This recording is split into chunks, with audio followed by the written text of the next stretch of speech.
अस्सलाम वालेकुम, hello everyone, खुश आमदीद, वेलकम, स्वागत है आपका मेरे YouTube चैनल पर। आज मैं आपको 3 सच्ची कहानियाँ सुनाने जा रही हूँ। पहली कहानी भेजी है हमारे एक लिसनर मानव ने, जो मॉरिशस में रहते हैं। तो लीजिए आगे की कहानी उनके ही पर्सपेक्टिव से सुनते हैं। ये बहुत पहले का वाक़या है, जब मैं बहुत छोटा था। हम एक नए घर में शिफ्ट हुए थे।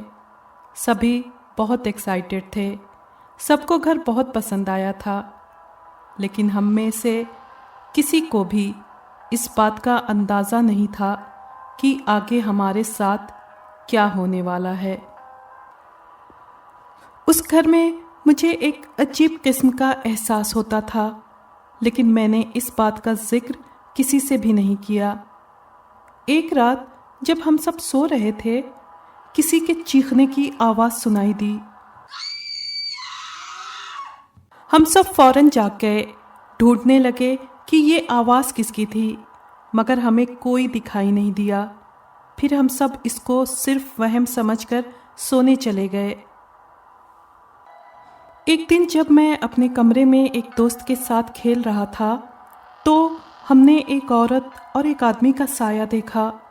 हम दोनों बहुत डर गए और फौरन कमरे से बाहर निकलकर मम्मी पापा को ये बात बताई।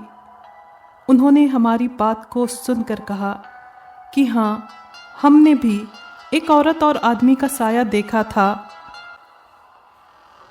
अगले दिन जब मेरा दोस्त आया तो वो कुछ पतला पतला सा था। उसने आते ही चिल्लाना शुरू कर दिया, निकल जाओ यहाँ से, निकल जाओ इस घर से। मेरे पापा फौरन जाकर एक पंडित जी को लेकर आए। उन्होंने कहा, इस घर में आत्माओं का बसेरा है, आप लोग फौरन इस घर को छोड़ दीजिए। हम लोग एक दूसरे घर में शिफ्ट हो गए।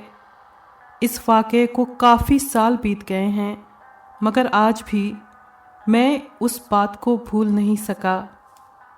ये दूसरा वाक़या भी बिल्कुल सच्चा है और उम्मीद है आपको ज़रूर पसंद आएगा। ये मेरे एक लिसनर ने मुझे सुनाया है, उन्हीं की ज़ुबानी सुनिए। मेरा नाम आमिर है। ये वाक़या मेरे साथ सन 2000 में दिसंबर की जुमेरात की रात को पेश आया। हम सब सोए हुए थे कि मुझे प्यास लगी। मैं उठा, अपने बरामदे की लाइट ऑन की। आगे सहन में मैंने देखा कि एक लंबा मोटा ताज़ा बकरा टहल रहा है। वो आम बकरों से काफ़ी लंबा था और उसके सींग पैरों तक लटक रहे थे और आंखें लाल सुर्ख थीं और दांत मुंह से बाहर निकले हुए पीले जर्द थे। जैसे ही उसने मेरी तरफ देखा, वो बाज बनकर उड़ गया। खौफ के मारे मेरे पसीने छूटने लगे और टांगें कांपने लगीं। मैंने फौरन पानी पिए बगैर ही अपने कमरे की तरफ दौड़ लगा दी और चारपाई पे आकर लेट गया। जब हम सुबह उठे तो किसी जानवर का सर हमारे सहन में पड़ा था, जिसका गोश्त गायब था। जब भी ये वाक़या मुझे याद आता है तो मैं खौफ के मारे पसीने से शराबोर हो जाता हूँ। ये तीसरा वाक़या भी हमारे एक लिसनर ने भेजा है, जो उनके मामू के साथ पेश आया था। आइए सुनते हैं उन्हीं की ज़बानी। गर्मियों की रात थी, तकरीबन 11 बजे का वक्त था और मेरे मामू, जो कि खेती बाड़ी करते थे, मेरे मामू ने खेतों में पानी लगाया हुआ था। चाँद की 14वीं रात थी और चाँद की रोशनी हर तरफ फैली हुई थी। तकरीबन 1 घंटे का पानी बाकी रह गया था कि अचानक एक बंद टूट गया। मामू जैसे ही बंद बांधने के लिए कुदाल लेकर गए तो क्या देखते हैं कि एक बूढ़ी औरत ट्यूबवेल के पास गिरी पड़ी थी। उनको बड़ी हैरानगी हुई कि ये बूढ़ी औरत इस वक्त यहाँ क्या कर रही है। मामू ने कुदाल को कंधे पर लटका लिया और बूढ़ी औरत को उठाकर पूछा, अम्मा जी, आप यहाँ क्या कर रही हैं? बूढ़ी अम्मा ने कहा कि बेटा, मेरा शौहर बीमार है और मुझे शहर में एक ज़रूरी काम था, इसलिए देर हो गई है। मामू ने पूछा कि आपको किधर जाना है? बूढ़ी औरत ने कहा कि मुझे फलां डेरे पर जाना है।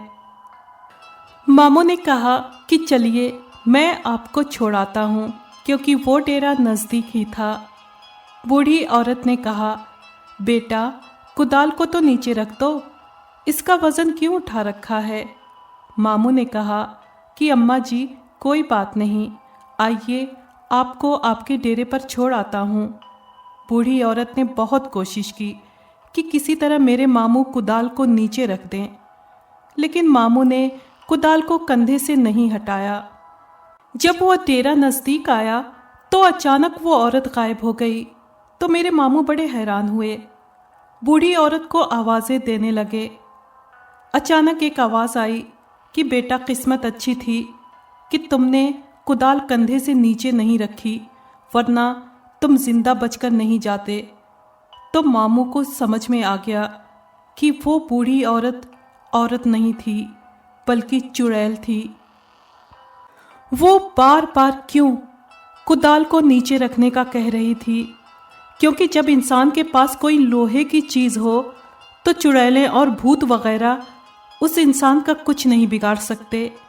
जब मामू ने ये वाक़या सुनाया तो हमारे रोंगटे खड़े हो गए कि अगर मामू कुदाल को नीचे रख देते तो क्या होता। उम्मीद है आपको ये कहानियाँ पसंद आई होंगी। अगर आपके साथ भी कोई खौफनाक वाक़या पेश आया है तो आप हमसे शेयर कर सकते हैं, हमें ईमेल कर सकते हैं या इंस्टा पर मैसेज कर सकते हैं। डिटेल आपको डिस्क्रिप्शन बॉक्स में मिल जाएगी। शुक्रिया। अगर आपने हमारे चैनल को अभी तक सब्सक्राइब नहीं किया है तो प्लीज़ सब्सक्राइब कर लें और बेल आइकन को प्रेस कर दें, ताकि आने वाली हर कहानी का नोटिफिकेशन आपको मिल सके। शुक्रिया।